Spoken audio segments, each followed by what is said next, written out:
Mr. President, sir. Mr. Delany, the good doctor from Pittsburgh, now a Canadian citizen. Please be seated. What is it that I may do for you? On the contrary, Mr. President, I've come to tell His Excellency what I may do for him. Go on. First, I'd like to thank you for granting me audience today. I know you are very busy, so I shall come right to the point. I suppose, sir, an army of blacks, commanded entirely by black officers, except such whites as may volunteer to serve. This army to penetrate through the heart of the South and make conquests, with the banner of emancipation unfurled, proclaiming freedom as they go, sustaining it and protecting it, by arming the emancipated, taking them as fresh troops and leaving a few veterans among the new freedmen when occasion requires, keeping this banner unfurled until every slave is free, according to the letter of your proclamation. I would also take from those already in service all that are competent for commissioned officers and establish at once in the South a camp of instructions. By this, we could have in about 3 months an army of 40,000 blacks in motion, the presence in which anywhere would itself be irresistible. You should have an army of blacks, President Lincoln, commanded entirely by blacks, the sight of which is required to give confidence to the slaves and retain them to the Union, stop foreign intervention, and bring this war to a speedy close.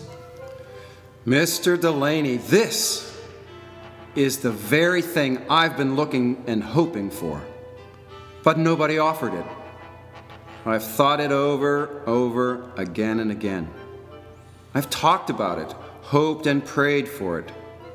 When I issued my Emancipation Proclamation, I had this very thing in contemplation. Yes, but at the same time, Mr. President, there are thousands of poor souls in the South that cannot read those words. However, when they've seen black troops commanded by black officers, it would win every slave down there for the Union. Think of it, sir. 40,000 fresh troops with an incredibly powerful reason to fight and win. It would be an irresistible force, sir. Wouldn't that be a grand thing? That's quite a plan you've devised. I suppose one question remains. Will you take command? If there be none more qualified than I, sir, then yes, I will lead. However, sir, I have no military experience to speak of. That matters but little. Some of the finest officers we have never studied tactics until they entered the Army.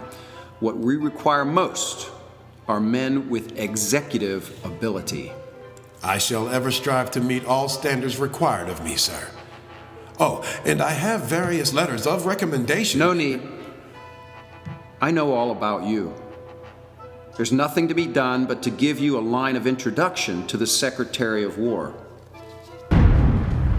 Ah, there he is now. Hear him off in the distance? Hear who, sir? Stanton. He's firing. He's in his glory. Haven't you heard? Heard what, sir? Charleston is ours. Well, you shall be contacted very shortly to receive your commission. Congratulations, Delany. There's a good time coming for us all. Good day.